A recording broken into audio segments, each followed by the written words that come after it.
Hello, my brothers and sisters in gaming, and welcome back to the channel. As always, I'm Jonathan, your host here at Quick Bird Gaming. Thanks for tuning in for another episode of How Does It Play Today, my series where I look back on games celebrating their 25th anniversary.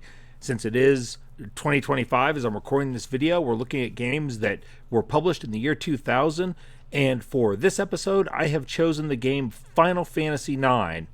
Now, Final Fantasy IX, as I said, was published in 2000 in Japan and then shortly thereafter was released in the United States.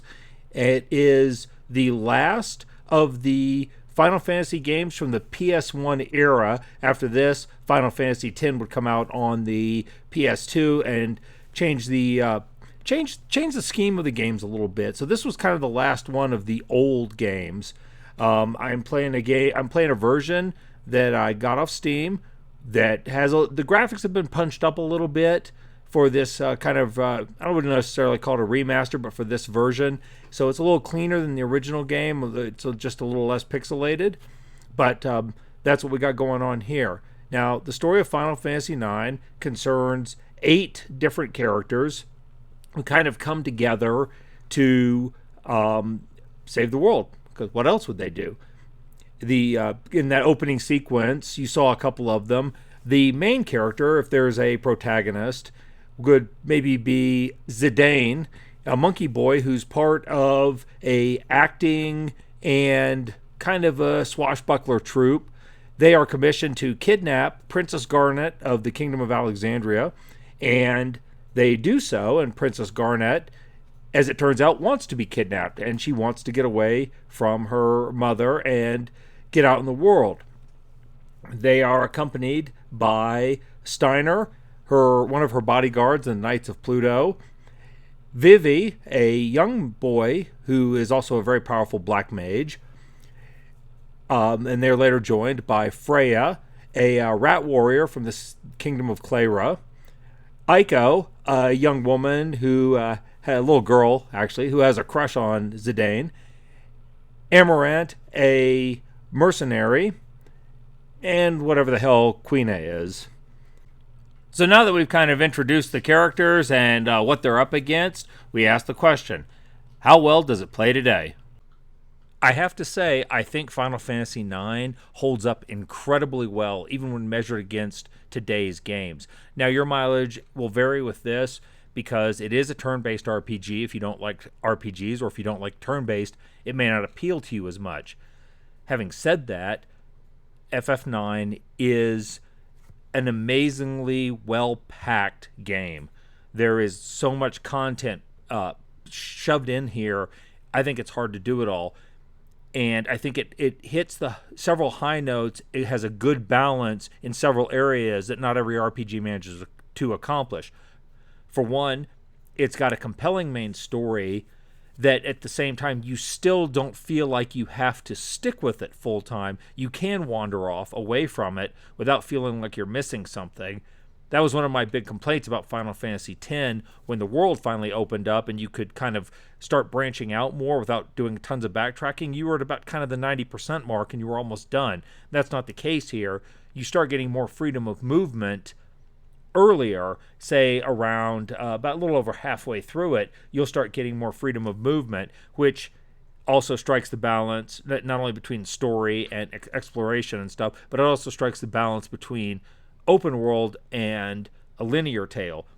It's fairly linear at the beginning where you're wandering between areas, and of course you can move around within those areas to a certain degree, but later in the game it becomes very easy to travel wherever you want and do things that you may have not done before.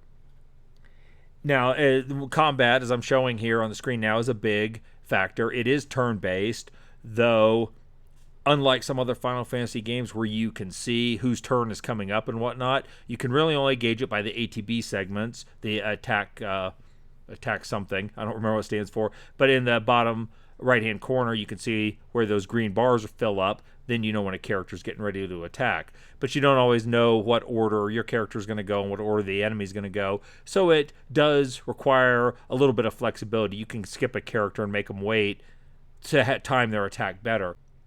One interesting aspect of the game that I've never encountered in another game that's worked quite like this is the skill system for each of the characters. Now, each character has certain skills that are available to them, and those skills, aside from the couple that they start out with, are granted by the character's equipment. And they put their equipment on, and they're able to access skills. That seems fairly normal to start with.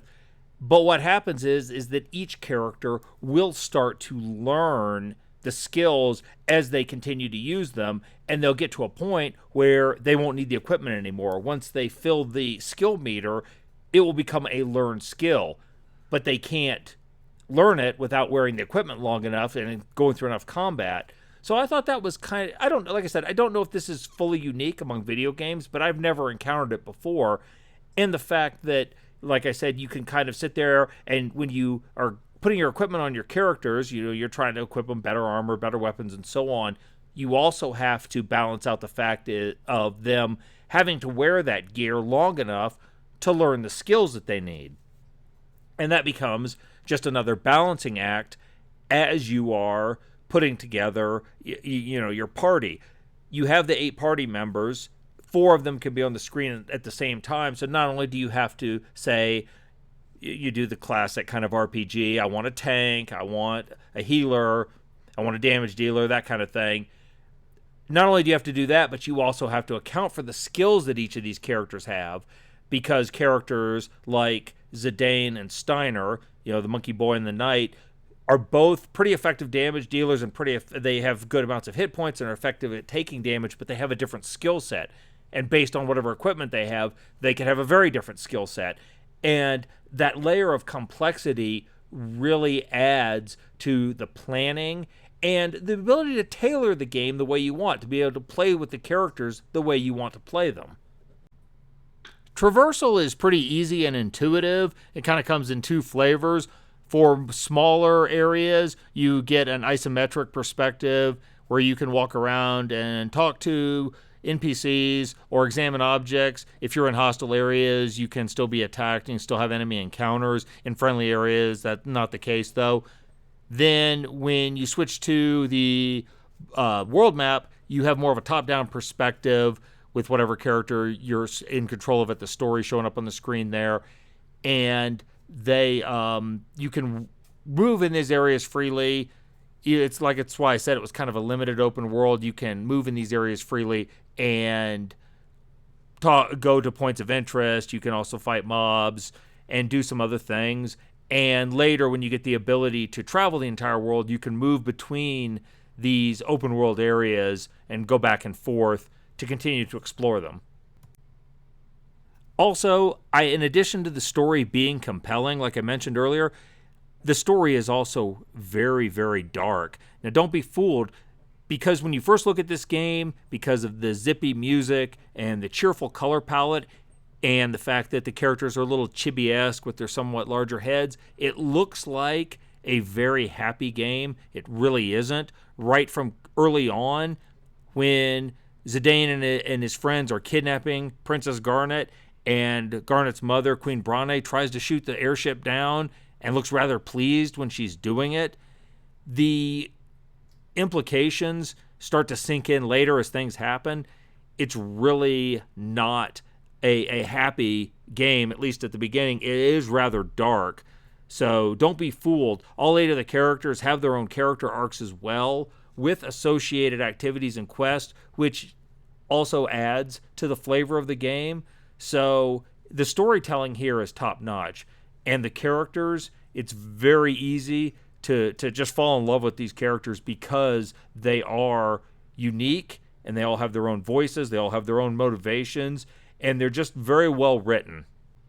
The one main character that doesn't seem to have had much development and doesn't have as much going on is actually the primary antagonist, the big bad, the villain of the story. We've seen him, we've seen some things going on, but there's been very little explanation. He's been kind of an ephemeral threat. He's not something that's directly in the characters' faces very much.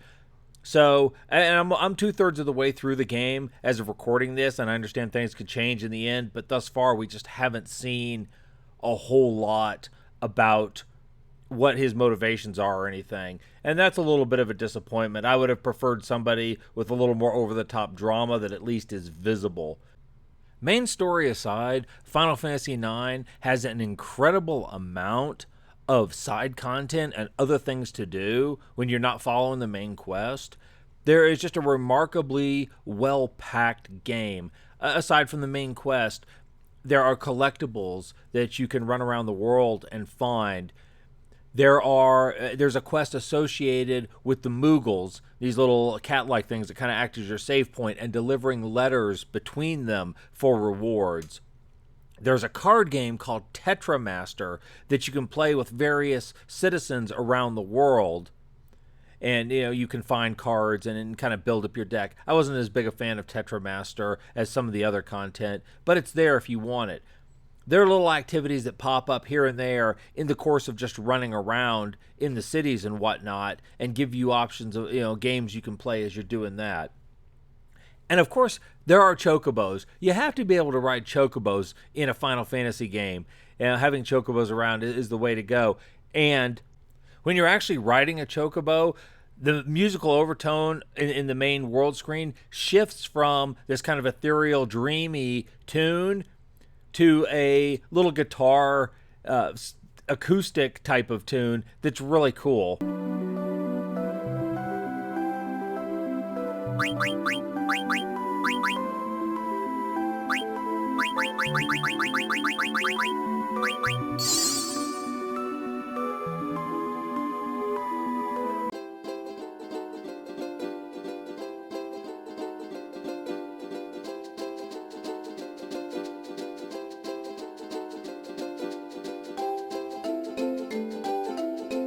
Once you have your chocobo, you can participate in a game called Chocobo Hot and Cold, where essentially you get to dig for certain types of treasures at specific locations, and when you find them, you can be rewarded. You get the items, you get points you can trade in, and you can also dig up chocographs. Chocographs essentially are visual treasure maps to places in the main world where you can dig up treasure with your chocobo, and they usually have some quite good items.